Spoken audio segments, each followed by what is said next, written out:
Hey guys, Redskins fans unite here with another video. I am currently watching Minnesota get completely bludgeoned by the Dallas Cowboys, and right off the bat I should probably temporarily rescind my slander to the Dallas Cowboys, which I threw out at the end of the last video. I was like, oh, the Redskins are going to be in third place after this Week 11 because the Cowboys have the Vikings, who are a really good team, and the Redskins have the Texans, who are a really bad team.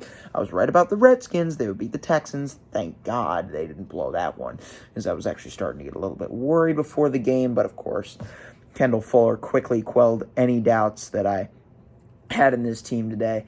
It wasn't their best performance, obviously. As Taylor Heineke said post-game, they got things to work on, but again, the running game did what it had to do.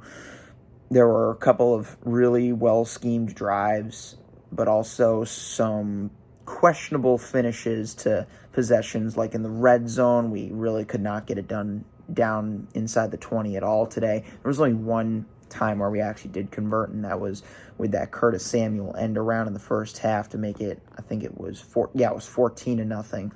And then from there we just kind of field gold. Is gold a word? I don't know. I don't care.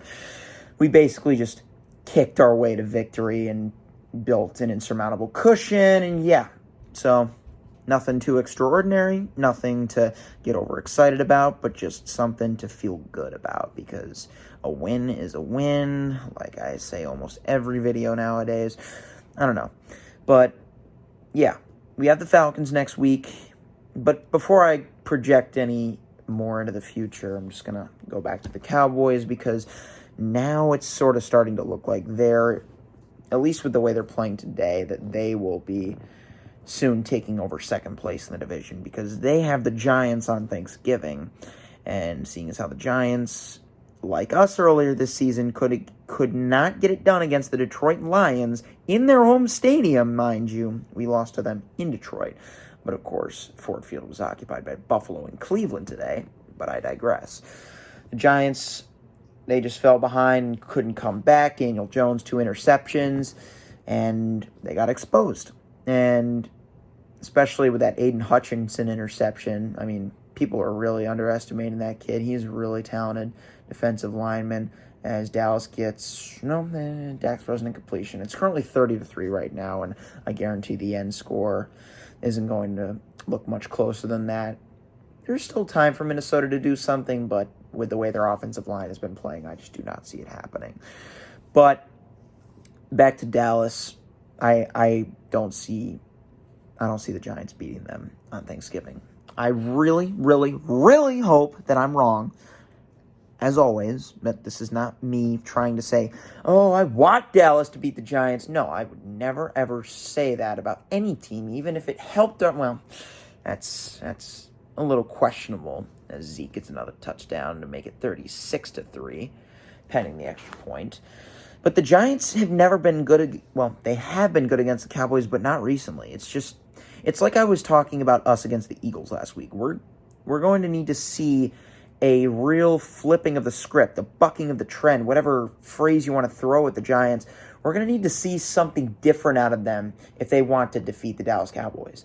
Not to put the Cowboys up on this pedestal like the freaking media always do, but I'm just saying, the Giants have to get inventive with what they are currently working with. I was talking to one of my friends, shout out Dave, if you're watching this video right now, which I doubt you are, but he was saying that he wants the Giants to go and get Odell this week, which, it's worth a shot, but I don't see how much it's going to help, of course, because he's coming off of an ACL injury.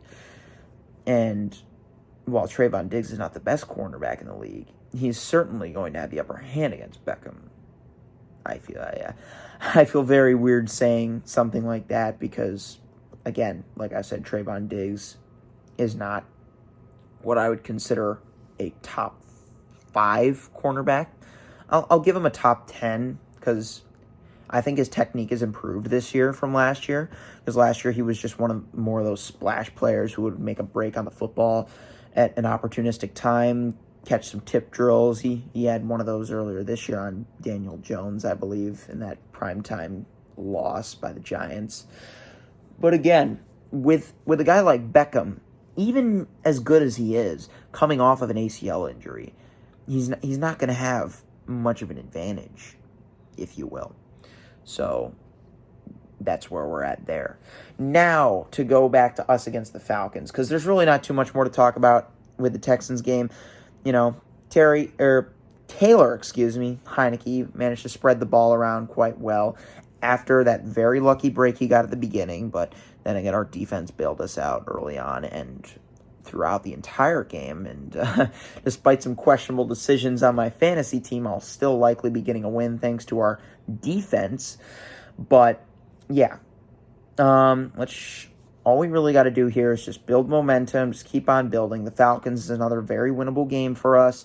Marcus Mariota, he's not going to be the easiest guy to contain. Of course, we got to really man up on Drake London, and you never know when Kyle Pitts is going to have his breakout game this season.